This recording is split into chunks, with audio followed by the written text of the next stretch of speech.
자, 공급 사슬에 속해 있는 기업의 운영이 이제 서로 영향을 주고받는다는 점은 이제 기업의 운영을 이 공급 사슬이라는 틀에서 여러분들이 좀 이해를 하셔야 된다는 점을 시사하게 됩니다.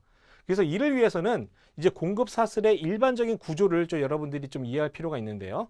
자, 본 그림은 이 나, 즉 이제 내가 속해 있는 어떤 기업이죠. 이 기업을 중심으로 이 공급 사슬의 형태를 좀 더 단순화해서 이제 도식화를 한 겁니다. 그래서 나는 이제 공급자들에게 이제 공급받은 이제 원자재나 부품을 이용해서 제품을 만들고요. 이 제품을 만든 다음에 이 향후 이어지는 유통망을 통해서 이 유통 네트워크를 통해서 실질적으로 그 내가 생산한 제품들을 이 고객에게 이렇게 전달을 하게 됩니다. 그래서 이제 내가 지금 누구를 바라보고 있냐면 이제 고객을 바라보고 있는 거죠.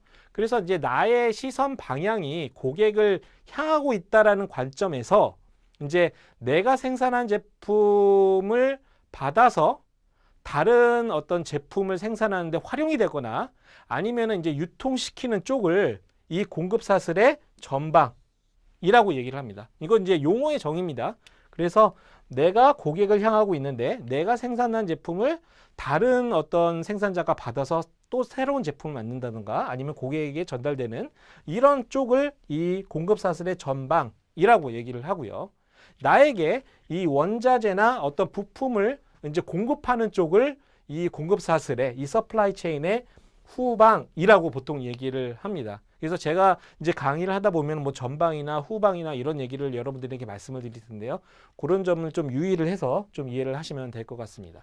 그래서 이 공급사슬의 전방은 이제 소위 말하는 이제 유통 네트워크이고요. 그렇죠? 내가 만든 제품들을 유통시키는 거고, 그 다음에 이 후방에 해당되는 부분들은 이 제가 이제 제 물건들을 원자재나 부품들을 받아서 받는 쪽의 어떤 공급자 네트워크라고 볼 수가 있습니다.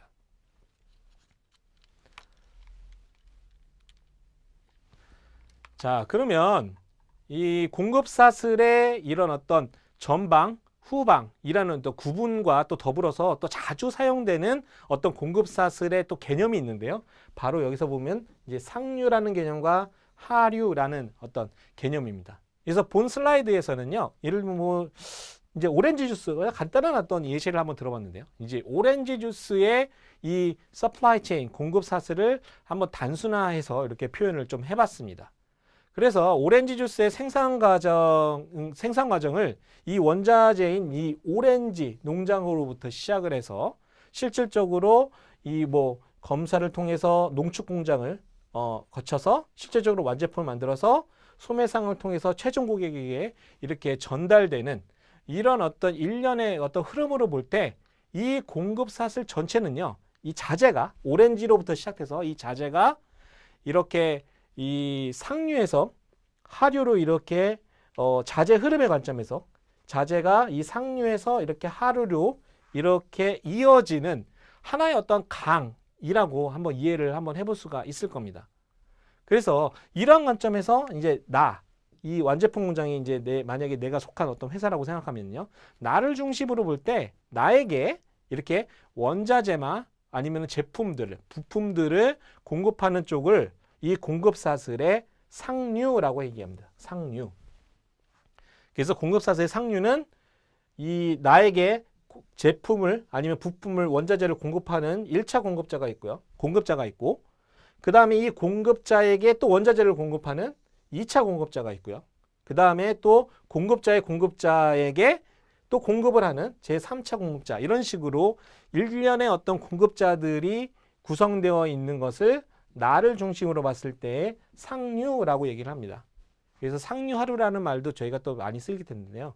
그 다음에 나에게 이제 완제품, 내가 생산한 어떤 제품을 맡아서 공급받아서 이렇게 최종 고객에게 전달하는 이러한 어떤 쪽을 공급사슬의 하류라고 얘기합니다. 즉 여기서 말씀드리는 상류하류라는 개념은 뭐냐면 자재의 흐름을 기준으로 봤을 때 자재가 흐름이 어디서부터 시작됐냐? 시작되는 점이 상류이고요. 그 다음에 실질적으로 고객에게 전달되는 쪽이 하류라고 생각을 하시면 돼요. 근데 여기서 우리가 좀 몇 가지 좀 주목할 점이 있는데요.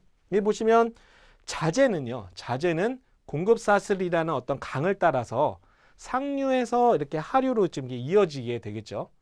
근데 반면 우리가 이제 한번 현금의 흐름을 보겠습니다. 그럼 돈은 어디서 나오나요? 돈은 바로 최종 고객으로부터 나옵니다. 그렇죠? 이 생산한 제품들을 이 최종 고객에게 판매를 통해서 전반적으로 내가 이 공급 사슬을 통해서 완성된 어떤 제품들을 이게 그 수익을 얻을 수가 있게 되는 거죠. 그렇게 되면 최종 고객으로부터 얻은 소매상에서 얻은 수익을 바탕으로 이 수익이 이렇게 상류로 따라서 이렇게 넘어가게 됩니다. 그렇죠?